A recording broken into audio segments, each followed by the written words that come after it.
आज ये वीडियो है मिसेस डैलोवे के बारे में। Mrs Dalloway it's a novel by Virginia Woolf. बहुत फेमस वर्क है उनका, वर्जीनिया वुल्फ का, and in fact in the modernist literature. So आइए let's start with the introduction. The novel is one of Virginia Woolf's best known novels and it was published in 1925. जब novel publish हुआ था उससे पहले while Woolf was working on it, so the title then was The Hours, okay? And this novel, it began as 2 short stories. One was titled Mrs. Dalloway in Bond Street and the second was The Unfinished, the Prime Minister. So this were the title of the 2 stories, of the 2 short stories, and which the novel began as. The novel has also been adapted into a movie in 1997. So again, if you want, you can go ahead and watch that. Talking about the historical context, so जो novel है, it takes place in the June of 1923. जो world war 1 थी वो 1918 में खत्म हो गई थी एंड ऑल्दो जो यूनाइटेड किंगडम था वो टेक्निकली जीत गया था वॉर में, पर hundreds and thousands of soldiers जो थे वो मरे थे ड्यूरिंग दैट फाइटिंग। और जो कंट्री थी यूनाइटेड किंगडम जो था, it suffered huge financial losses. Also 1922 में जो ज्यादातर आयरलैंड था वो यूनाइटेड किंगडम से अलग हो गया था और जो काफी सारे ब्रिटेन की कॉलोनीज थी वो भी आने वाले डेकेड्स में they would also reach independence including India. Also जो मिसेस डैलोवे है वो क्रिटिक करता है जो कंजर्वेटिज्म और ट्रेडिशनलिज्म है अपर क्लासेस का उस टाइम पर, and it also portrays जो tragedy थी of the lost generation after the World War I, right? Where Septimus, he is depicted as a victim of PTSD. PTSD is post-traumatic stress disorder. Coming to the style and setting of the novel, तो जो novel है Mrs. Dalloway, it takes place on a day in the middle of June of 1923, which I already told you, right? So apart from the flashbacks, novel के अंदर काफी सारे flashbacks भी हैं, so this takes place on one particular day, the entire novel, right? And the novel, it's an example of stream of consciousness storytelling, जो हर एक scene है that closely tracks the momentary thoughts of a particular character. And you know, Woolf also blurs the distinction between direct and indirect speech throughout the novel, और वो freely alternate करती है अपना mode of narration between the omniscient description, indirect interior monologue and soliloquy. So let's begin with the summary now. जो novel है Mrs. Dalloway, it covers one day, which I've already told you, from morning to night in the life of our protagonist Clarissa Dalloway. Right, और Clarissa Dalloway एक upper class housewife है and she walks through her London neighbourhood because वो एक party के लिए prepare कर रही होती है जो कि वो शाम को होस्ट करने वाली होती है। तो जब वो अपनी फ्लावर शॉपिंग से वापस आती है अपने घर, तो वहां पर उसका जो एक पुराना सूटर होता है और उसका जो दोस्त होता है पीटर वॉल्श, ही ड्रॉप्स बाय हर हाउस अनएक्सपेक्टेडली।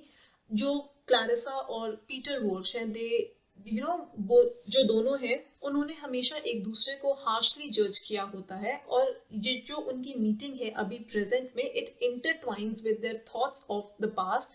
तो काफी साल पहले जो क्लारिसा थी उसने पीटर का शादी का जो प्रपोजल था वो रिफ्यूज कर दिया था, उसको मना कर दिया था, एंड पीटर उस बात से he had never gotten over it. तो पीटर क्लारिसा से पूछता है कि क्या वो अपने हस्बैंड रिचर्ड के साथ खुश है, और इससे पहले कि वो आंसर कर पाए, क्लारिसा आंसर कर पाए, जो उसकी बेटी होती है एलिजाबेथ वो कमरे में आ जाती है। पीटर वहां से चला जाता है एंड उसके बाद वो क्लारिसा के रिफ्यूजल के बारे में सोचता है because he still obsesses over this. अब जो पॉइंट ऑफ व्यू है वो शिफ्ट होता है सेप्टिमस के ऊपर, right? It shifts to Septimus and Septimus Warren Smith वो एक वेटरन होता है वर्ल्ड वॉर 1 का, वो वर्ल्ड वॉर 1 में लड़ा होता है एंड जब वो वॉर में था तो he was injured during then and now he suffers from shell shock. जो सेप्टिमस और उसकी वाइफ है जो कि एक इटालियन है, Lucrezia, they pass time in the Regent's Park and वहां पर वो सेप्टिमस का जो अपॉइंटमेंट होता है सर विलियम ब्रैडशॉ के साथ, उसका वेट कर रहे होते हैं। सर विलियम ब्रैडशॉ एक बहुत सेलिब्रेटेड साइकाइट्रिस्ट होता है। तो बिफोर वॉर से पहले जो सेप्टिमस था, he was a budding young poet and उसको शेक्सपियर से बहुत प्यार था, पर जब वॉर स्टार्ट हुई तो उसने इमीडिएटली वॉर में अपना नाम लिखवा लिया था, for those romantic patriotic reasons. लेकिन जब वो वॉर में जाता है तो he becomes numb to the horrors of the war, और जो उसके बाद में आफ्टरमैथ होता है, जब उसका जो दोस्त इवांस होता है वो मर जाता है, तो जो सेप्टिमस होता है he feels little sadness, right, उसको बहुत, because he has grown numb to the horrors of the war, right. और अब जब Septimus he sees nothing of worth in England, जिसके लिए उसने लड़ाई करी थी, जिस इंग्लैंड के लिए उसने लड़ाई करी थी, उसको वहां पर अब कुछ भी ऐसा वर्थ का नहीं दिखता, वहां पर नहीं लगता, and he also has lost the desire to preserve either his society or himself. तो he has like kind of become suicidal, and he believes कि जो उसकी ये lack of feeling है, जो उसके अंदर feelings नहीं रही है, that is a crime. तो clearly जो सेप्टिमस है, उसके जो experiences थे war में, उन्होंने उसको permanently scar कर दिया है, एंड सेप्टिमस को काफी सीरियस मेंटल प्रॉब्लम्स होते हैं, राइट। तो जो विलियम है, सर विलियम ब्रैडशॉ, जो ये साइकाइट्रिस्ट है, हाउएवर वो ही डज नॉट लिसन जो सेप्टिमस बोलता है, and he diagnosis a lack of proportion, right. जो उसका डायग्नोसिस है वो क्या है, a lack of proportion in Septimus. तो सर विलियम जो है वो प्लान करते हैं सेपरेट करने का सेप्टिमस और लुक्रीजिया को, और ताकि वो सेप्टिमस को एक मेंटल इंस्टीट्यूशन में भेज सके। जो रिचर्ड डैलोए है, he eats lunch with Hugh Whitbread and Lady Bretton, and they are members of high society. Lunch के बाद जो रिचर्ड है वो वापस क्लैरिसा के पास घर जाता है, and he takes a large bunch of roses and he intends to tell her कि वो उससे प्यार करता है, but he finds, as in Richard finds, that वो नहीं बता पाता, वो ये चीज नहीं बोल पाता, because बहुत टाइम से उसने ये चीज क्लैरिसा को बोली ही नहीं है, that I love you, right। जो क्लैरिसा है, she considers कि कैसे लोगों के बीच में एक void exist करता है, even between a husband and wife, even though वो value करती है वो privacy जो कि वो maintain कर पाती है अपनी marriage में, because she considers कि जो privacy है वो बहुत important होती है for the success of a relationship. At the same time उसको ये चीज थोड़ी सी disturbing भी लगती है कि रिचर्ड को उसके बारे में हर चीज नहीं मालूम। Meanwhile जो सेप्टिमस और लुक्रीजिया है वो अपने अपार्टमेंट में होते हैं, and they are enjoying a moment of happiness together. Just then the men come ताकि वो सेप्टिमस को असाइलम लेकर जा सके। जो एक सेप्टिमस का डॉक्टर होता है, डॉक्टर होम्स, वो आता है, एंड सेप्टिमस को डॉक्टर से डर ये लगता है कि जो डॉक्टर है वो उसकी सोल को डिस्ट्रॉय कर देगा, और अपने इस फेट से बचने के लिए जो सेप्टिमस है वो विंडो से, खिड़की से बाहर कूद जाता है, एंड ही डाइज। जो पीटर है उसको एम्बुलेंस की आवाज आती है that it is going nearby, वो पास से जा रही है, and that ambulance is actually going to pick up Septimus's body, and he Peter, he marvels ironically, जो लंदन की civilization है, he marvels over that, and then जो पीटर है वो क्लैरिसा की पार्टी में जाता है जहाँ पर जो नॉवल के ज्यादातर कैरेक्टर्स हैं they are assembled. क्लैरिसा जो है she works hard कि वो अपनी पार्टी को एक सक्सेस बना सके, but then she feels dissatisfied by her own role, and she is very conscious, जो पीटर की क्रिटिकल आई है, she is very conscious of that. जितने भी सारे पार्टी गोयर्स हैं, ओके, जितने भी पार्टी में जाने वाले जो लोग हैं, स्पेशली पीटर और Sally Seton, they have to some degree fail to accomplish जो उनके सपने थे जब वो यंग थे, they have failed to accomplish that. जो ऑल्दो जो सोशल ऑर्डर है दैट इज अनडाउटेडली चेंजिंग, जो एलिजाबेथ और जो उसकी जनरेशन के जो मेंबर्स हैं, they will probably repeat the errors जो कि क्लैरिसा की जनरेशन के थे। सर विलियम ब्रैडशॉ जो है, रिमेंबर दैट साइकाइट्रिस्ट, वो लेट आता है पार्टी में, एंड उसकी जो वाइफ है शी एक्सप्लेन्स कि जो उनका एक पेशेंट था which is actually Septimus, right, he has committed suicide. Clarissa she retreats to the privacy of a small room ताकि वो सेप्टिमस की डेथ को कंसिडर कर सके। She understands that Septimus, he was overwhelmed by life, और जो sir William जैसे लोग हैं they make life intolerable, and Clarissa, she actually identifies with Septimus and she admires him कि he has taken that plunge and he did not compromise his soul, right। जो Clarissa है she feels that she is responsible for his death, right, with her comfortable position as a society hostess। Then जो party है that is drawing to a close because जो guest हैं they start to leave। Clarissa room में आती है and her presence it fills Peter with great excitement, and that is how the novel ends। Now, one thing that I would like to discuss is the character of Septimus Warren Smith. Now, Septimus, he's a veteran of World War One, right? I already told you, and that he suffers from shell shock, and he is lost within his own mind. तो वो guilty feel करता है even as he hates himself for being made numb by the war. जो उसका doctor है, right, he has ordered Lucrezia, जो कि Septimus की बीवी है, to make Septimus notice things outside himself. पर सेप्टिमस ने अपने आप को फिजिकल वर्ल्ड से ना अलग कर दिया है, रिमूव कर दिया है. इंस्टेड वो अपने एक इंटरनल वर्ल्ड में रहता है जहां पर वो देखता है और सुनता है उन चीजों को जो कि एक्चुअली नहीं है, right. And he also talks to his dead friend जिसका नाम इवांस था. He is sometimes overcome with the beauty in the world, but उसको ये भी डर लगता है कि जो लोग वहां पर हैं, they have no capacity for honesty or kindness.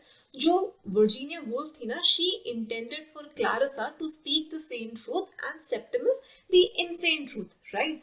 And Indeed जो सेप्टिमस का डिटैचमेंट है वो उसको एनेबल करता है कि वो जज कर सके बाकी लोगों को like more harshly than Clarissa is capable of. Okay, जो सेप्टिमस के बाहर की दुनिया है that is threatening, and the way Septimus world को देखता है that offers little hope.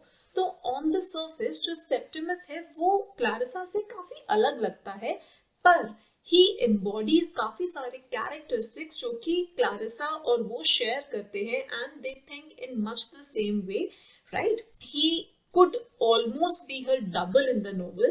And जो Septimus और Clarissa हैं, like they both have beak noses, they both love Shakespeare and they both fear oppression.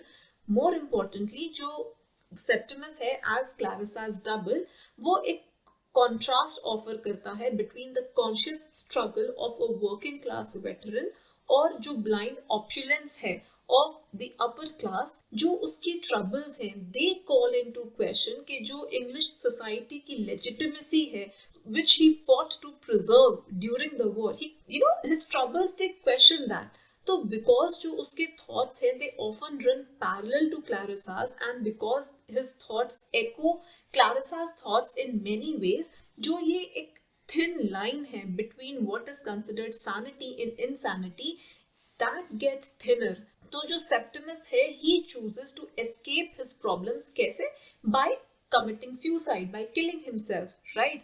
And this is a dramatic gesture, a tragic gesture, जो कि ultimately Clarissa को help करता है ताकि वो अपनी खुद की चॉइसेस को एक्सेप्ट कर सके एंड ऑल्सो एक्सेप्ट करे उस सोसाइटी को जिसमें वो रहती है. Now, one important theme that I would really like to talk about is that of the disillusionment with the British Empire. तो throughout the 19th century जो ब्रिटिश एम्पायर था, ऐसा लगता था कि वो उसको कोई नहीं हरा सकता, राइट. बहुत सारी कंट्रीज में वो एक्सपैंड हो गया था, जैसे कि इंडिया एंड साउथ अफ्रीका.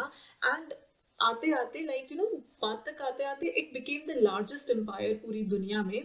जो वर्ल्ड वॉर 1 था, that was a violent reality check, क्योंकि पहली बार इन नियरली अ सेंचुरी जो इंग्लिश लोग थे, दे वर वनरेबल अपनी खुद की जमीन पर. ओके, जो एलाइज थे, right, which included the United kingdom, they had technically one the war, लेकिन जो डेविस्टेशन हुआ था इंग्लैंड में, राइट, विच इंग्लैंड सफर्ड, तो वो जो विक्ट्री थी ना, वो एक खोखली विक्ट्री थी, वो सिर्फ एक नाम की विक्ट्री थी. जो पूरी की पूरी कम्युनिटी थी यंग लोगों की, that was injured and killed. तो 1916 में जो बैटल थी of the Somme, battle of the Somme, SOMME, Somme, वहां पर जो इंग्लैंड थी, okay, it had 60,000 casualties, right, which was the largest slaughter in England's history. English citizens जो थे, they lost much of their faith in the empire war के बाद. तो England जो थी, it could no longer claim to be invulnerable and powerful, and citizens, they were less inclined कि वो willingly adhere करें जो rigid constraints थे जो कि impose करता था इंग्लैंड का क्लास सिस्टम, जिससे बहुत ही एक छोटा सा पोर्शन था सोसाइटी का, उसको ही बेनिफिट होता था. पर उस छोटे से सेक्शन को, उस छोटी सी क्लास सिस्टम को प्रिवेंट करने के लिए बहुत लोग लड़े थे. तो 1923 जहां पर मिसेस डैलवे हमारा नॉवल ये सेट है, वहां पर जो ये ओल्ड एस्टैब्लिशमेंट थी और जो इसकी ऑपरेसिव वैल्यूज थी, they are coming to an end, they are nearing the end. जो English citizens हैं, including Clarissa, Septimus and Peter, they feel the failure of the empire as strongly जितना वो अपना खुद का failure experience करते हैं.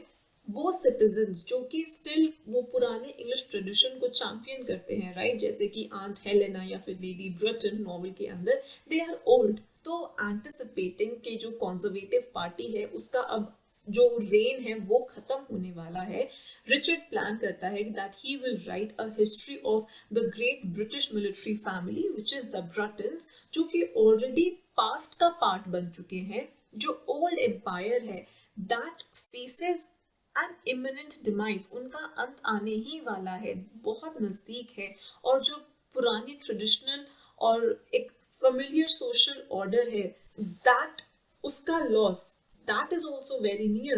And one last thing that I would like to talk about is psychology and perception.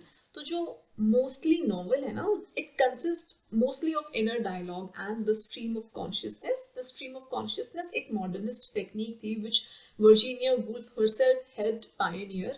तो जो inner workings है characters के mind की, they are very important to the work. जो वुल्फ थी, she herself suffered from mental illness and ultimately she also committed suicide. और जो कुछ aspects है उनकी खुद की psychological struggles की, they also appear in the book, especially through the character of Septimus Warren Smith. Woolf also had a distrust of doctors regarding psychology, which she shows through the characters of Sir William Bradshaw and Dr. Holmes. Septimus जो है, he is a tragic example of just how much harm doctors can do when they prefer conversion to understanding, जब वो समझना नहीं चाहते, right, and they refuse to truly examine सामने वाले की mental state. तो Septimus के केस में जो Septimus के अंदर, right, when she is drawing this character Septimus, उनके through Woolf is showing जो inner workings थी of PTSD, which is post traumatic stress disorder, and she is showing the workings of PTSD and mental illness.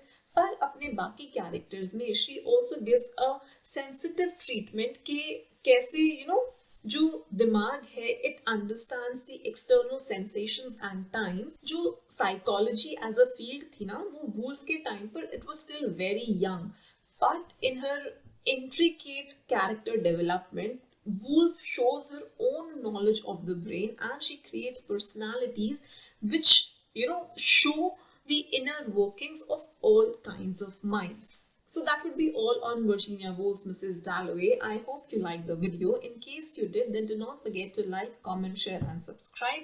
If you want, you can also follow me on my social media. Thank you so much for watching.